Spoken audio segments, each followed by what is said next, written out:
Students अस्सलाम वालेकुम। Last week में हमने ऑपरेशन एंड प्रोडक्शन मैनेजमेंट का पहले चैप्टर कंप्लीट कर लिया था। आज इंशाल्लाह नेक्स्ट चैप्टर स्टार्ट करते हैं जिसका पहला टॉपिक है manufacturing and non manufacturing operations. Last week हमने डिस्कस किया था एक टॉपिक जिसका नाम था सर्विसेज वर्सेस प्रोडक्ट्स। वो इससे थोड़ा सा रेलिवेंट टॉपिक था। उसमें हमने डिस्कस किया था कि सर्विसेज कैसे डिफरेंट हो सकती हैं प्रोडक्ट से। इसमें हम थोड़ा सा अलग लेवल पे बात करेंगे, ऑर्गेनाइजेशन लेवल पे, कि मैन्युफैक्चरिंग ऑपरेशंस कैसे डिफरेंट हो सकती हैं नॉन मैन्युफैक्चरिंग ऑपरेशन से। सबसे पहले डिस्कस करते हैं मैन्युफैक्चरिंग ऑपरेशंस।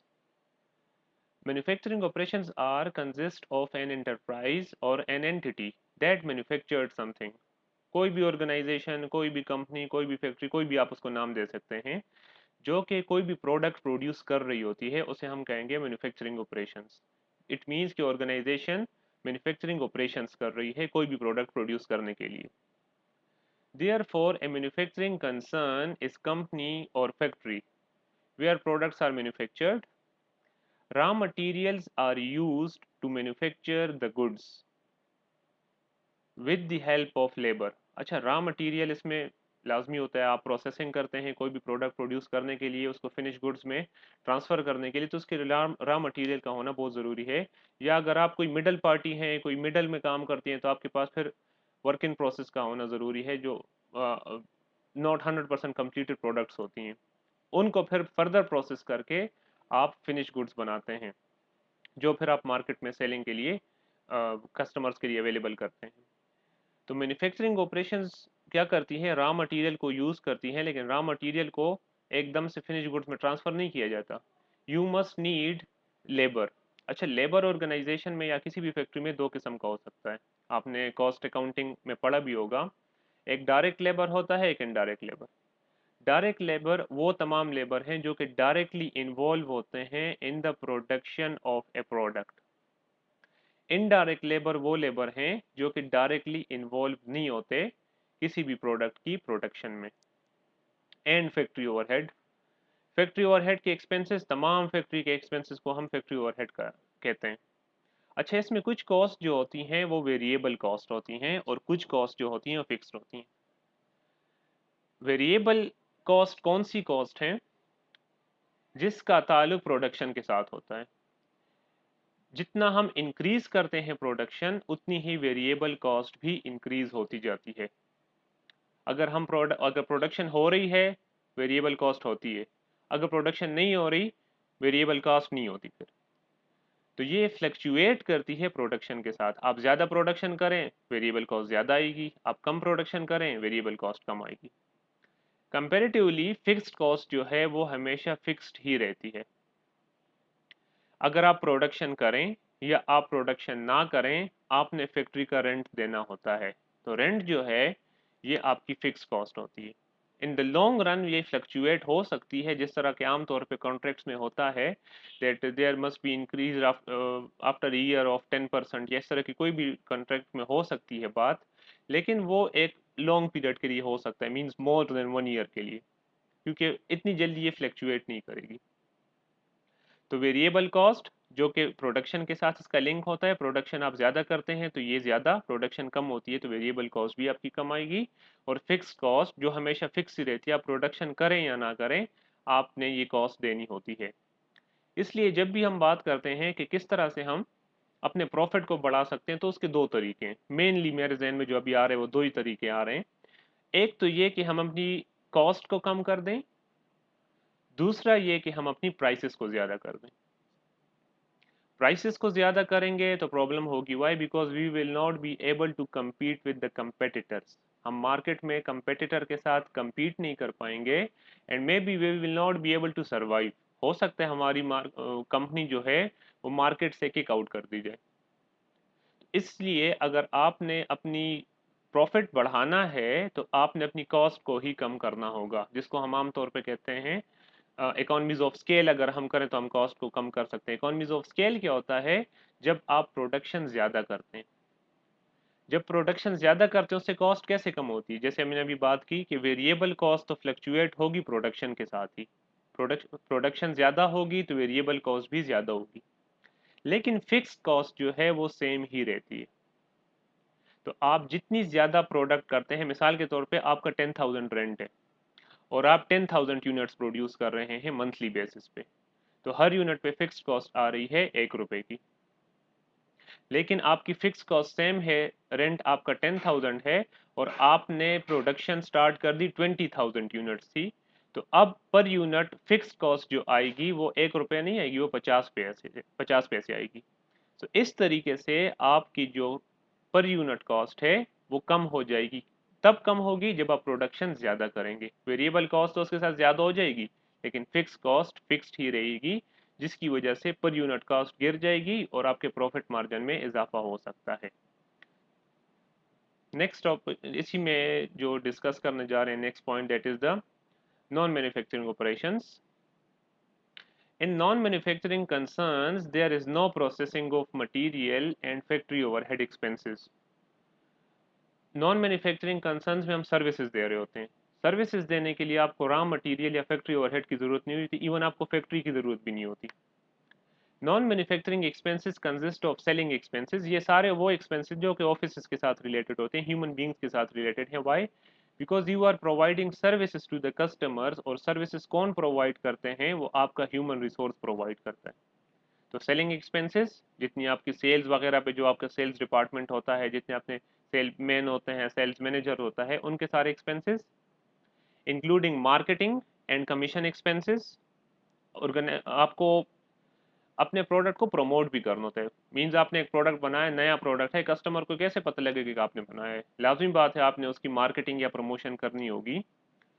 तो वो एक्सपेंसेस एंड कमीशन एक्सपेंसेस जो कि सेल्स पीपल को दिया जाता है, इससे फ़ायदा कंपनी को ये होता है कि मोस्ट ऑफ द टाइम उनकी सैलरीज कम रख दी जाती हैं और उनको फिर कमीशन दिया जाता है टोटल सेल के ऊपर। तो इससे कंपनी को ये फ़ायदा है कि सेल ज़्यादा होगी तो ज़्यादा कमीशन देना पड़ेगा, सेल कम होगी तो कमीशन यानी सैलरीज कम देनी पड़ेंगी। और इससे मोटिवेशन मिलती है सेल्स पीपल को, सेल्स पर्सनस को, वो सेल ज़्यादा करने की कोशिश करते हैं ताकि उनको ज़्यादा से ज़्यादा कमीशन मिल सके। सेल्स एंड एडमिनिस्ट्रेशन सैलरीज, इसके अलावा जो एडमिनिस्ट्रेशन चलाते हैं, ऑफिस चलाते हैं, उनकी तमाम सैलरीज भी इसमें शामिल हैं। And other office expenses, office के जब तमाम एक्सपेंसेस बाकी के एक्सपेंसेस होते हैं। उस पिछले पॉइंट में हमने डिस्कस किया था मैन्युफैक्चरिंग ऑपरेशंस में फैक्ट्री के तमाम एक्सपेंसेस, इसमें हम बात कर रहे हैं ऑफिस के तमाम एक्सपेंसेस। ठीक है, तो ये दोनों अलग हैं एक दूसरे से। एक में ह्यूमन रिसोर्स इन्वॉल्व होता है, जो why because you are providing the services, उसे नॉन मैन्युफैक्चरिंग ऑपरेशंस। और दूसरे में आप प्रोडक्ट्स की बात कर रहे हैं और उसे मैन्युफैक्चरिंग ऑपरेशंस कहा जाता है। आज का हमारा जी नेक्स्ट टॉपिक है। आज दो टॉपिक्स डिस्कस कर लेते हैं क्योंकि टॉपिक्स छोटे छोटे हैं, तो दो टॉपिक्स पे बात कर लेते हैं। सेकेंड टॉपिक है हमारा जी managers roles in operations. Manager का role, for me it's the most important role in the organisation. क्यों? Because he is the middle person.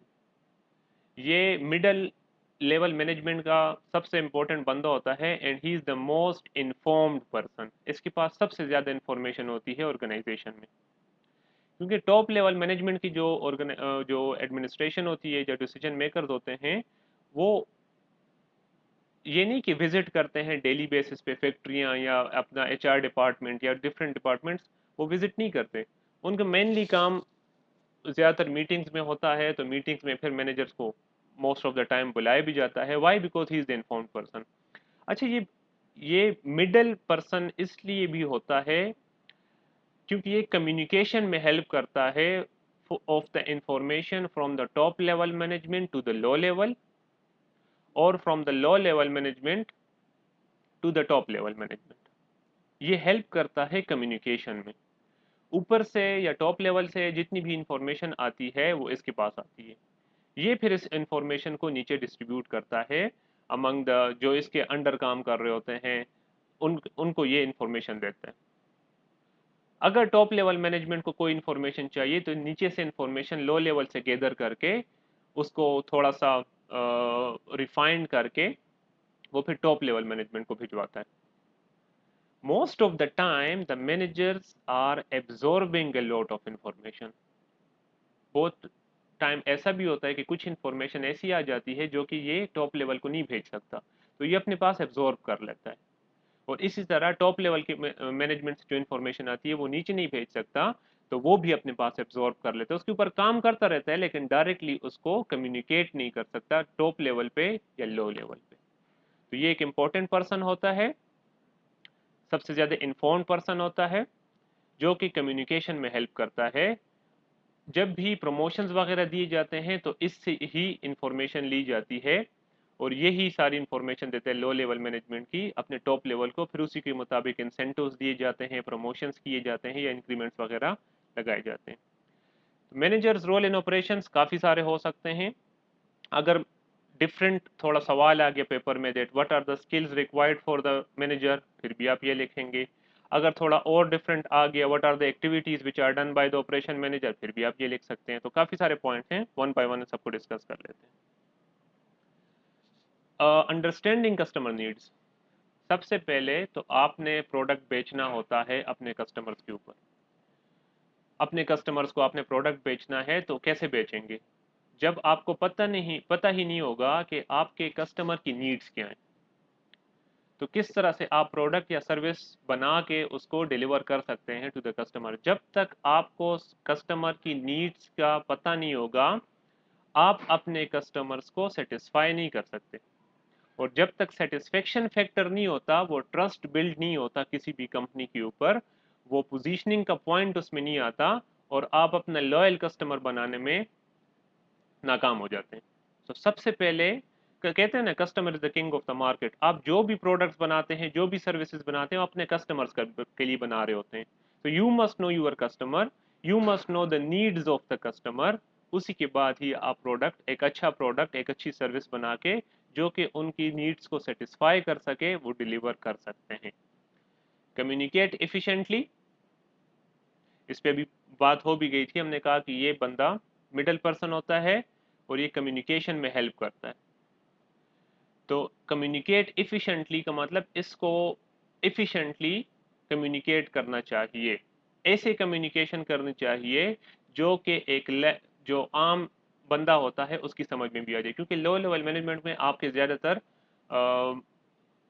मतलब हो सकते हैं उसमें अनएजुकेटेड लोग भी हों, तो वो इस तरह से कम्युनिकेट करता है कि वो प्लान, वो पॉलिसी, वो प्रोसीजर, वो रूल्स, वो रेगुलेशन लो लेवल मैनेजमेंट को भी समझ आ जाए।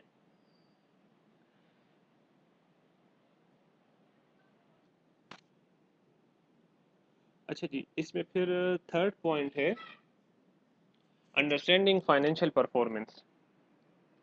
मैनेजर को फाइनेंस के बारे में इंफॉर्मेशन होनी चाहिए, ताकि अपनी फाइनेंशियल इंफॉर्मेशन को वो देख सके, फाइनेंशियल स्टेटमेंट्स को एनालाइज कर सके, उनको रिव्यू कर सके, और उससे फिर परफॉर्मेंस का अंदाज़ा लगा सके कि हमारी परफॉर्मेंस कैसी हो रही है।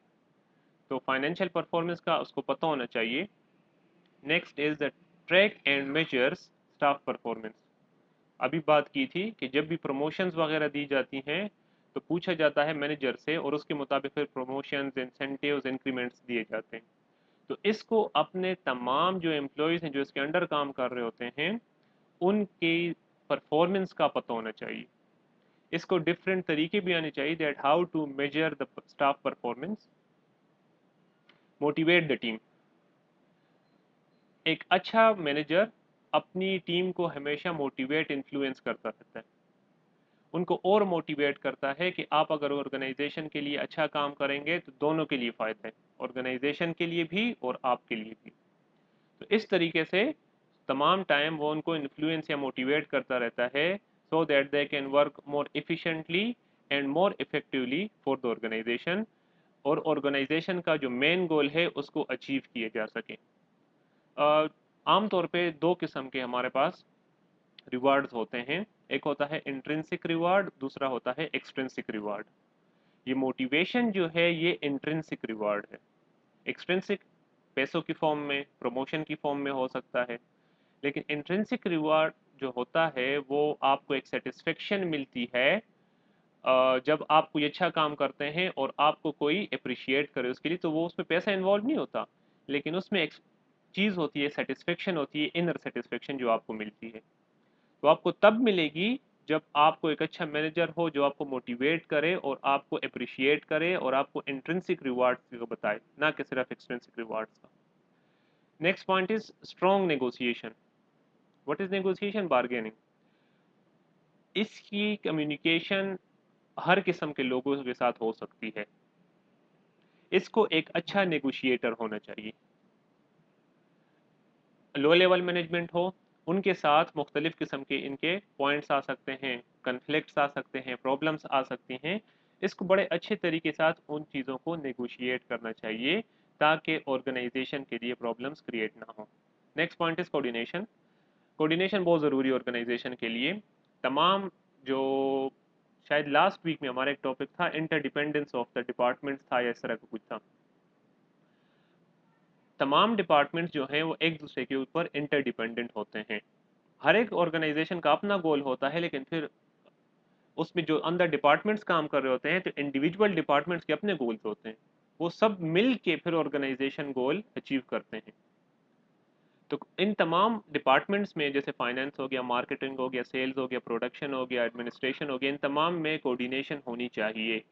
जब भी कोई डिसीजन लिया जाए तो तमाम डिपार्टमेंट्स को पता होना चाहिए ताकि वो टाइमली उसके लिए जो भी रिक्वायरमेंट्स हैं उसको कंप्लीट कर सकें। Next is listener. अच्छा मैनेजर सिर्फ ये नहीं कि इंफॉर्मेशन प्रोवाइड करे या सिर्फ बातें करे, उसको एक अच्छा लिसनर भी होना चाहिए। जिसके पास अगर कोई आए, खासकर लो लेवल मैनेजमेंट के लोग, if they are facing any problems तो मैनेजर के पास ही आएंगे।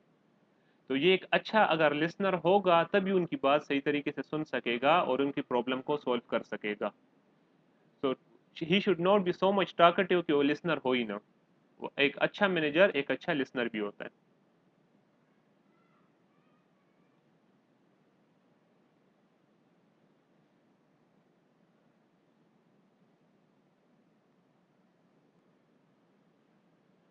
अच्छा जी, नेक्स्ट पॉइंट है मैक्सिमाइज रिसोर्स यूटिलाइजेशन।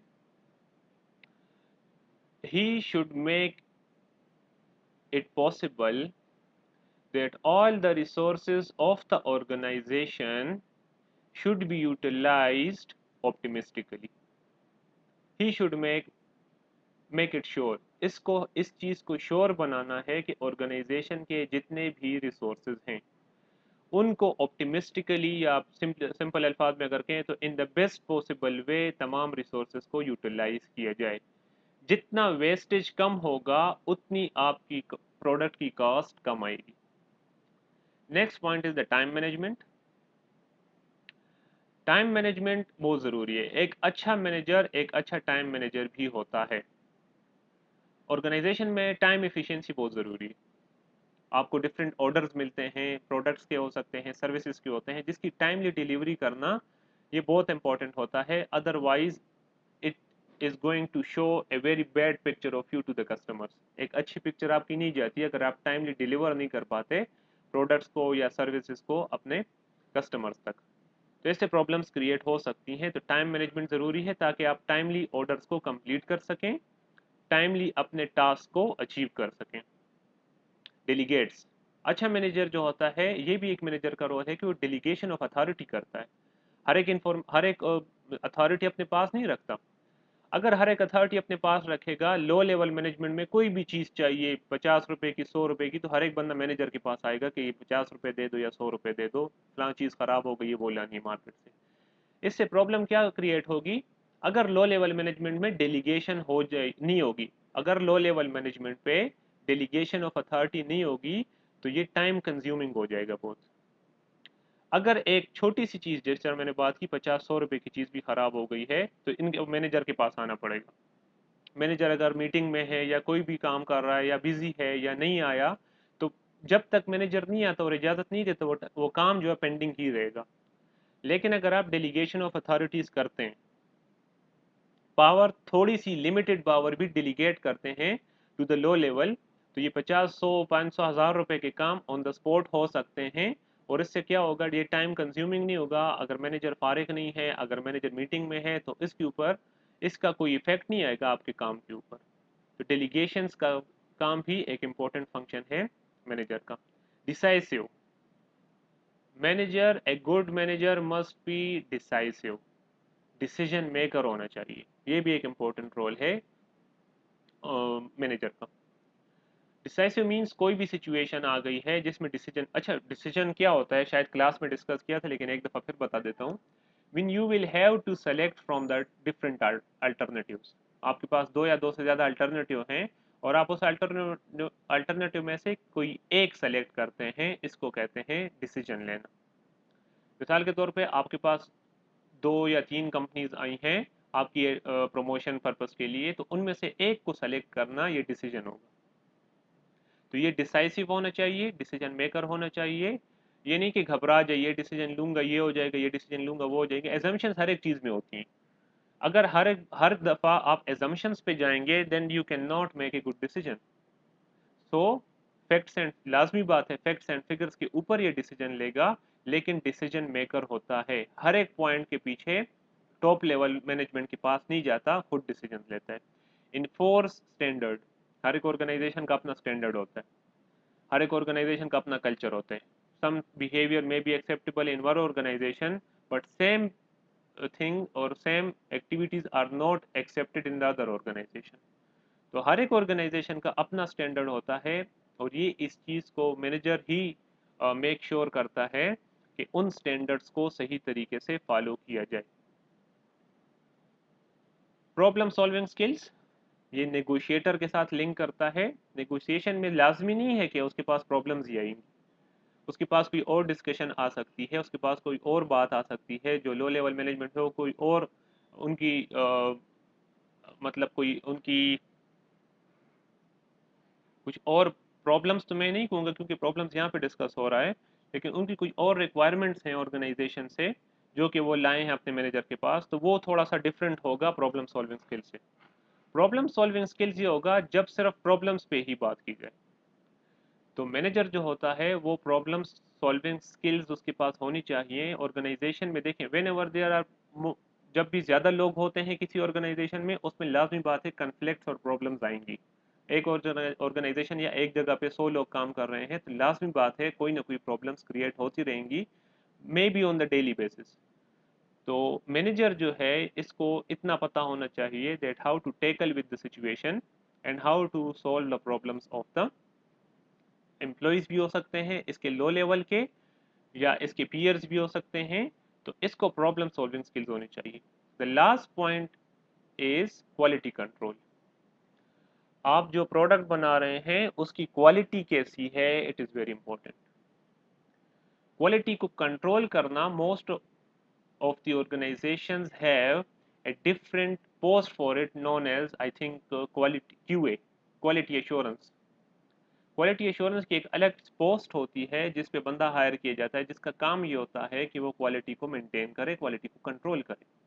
इसी तरह अगर किसी भी ऑर्गेनाइजेशन में ये डिफरेंट पोस्ट नहीं है या डिफरेंट डिपार्टमेंट नहीं है क्वालिटी कंट्रोल का, तो ये भी फिर मैनेजर का रोल ही होता है, उसका ही काम है कि वो क्वालिटी को कंट्रोल करे, प्रोडक्ट की उसको मेंटेन रखे और उसको अच्छा बनाने के लिए भी प्लानिंग करे, ताकि फ्यूचर में देखें हमेशा टाइम एक जैसा नहीं रहता। आपका प्रोडक्ट आज मार्केट में बिक रहा है, प्रोबेबली कल मार्केट में ना बिके, ड्यू टू एनी रीजन, कुछ भी हो सकता है। ये मैनेजर ही करता है प्रोडक्शन वालों के साथ मिलके या मार्केटिंग वालों के साथ मिलके या सेल्स वालों के साथ मिलके कि किस तरह से हम प्रोडक्ट की क्वालिटी को कंट्रोल करें और किस तरह से हम उस क्वालिटी को बेहतर बनाने की और कोशिश कर सकते हैं, या कौन कौन सी ऐसी चीज़ें हैं जो इसमें हम और ऐड करके अपने कस्टमर को और ज़्यादा सेटिस्फेक्शन प्रोवाइड कर सकते हैं।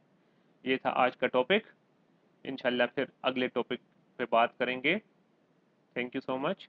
अल्लाह हाफिज़।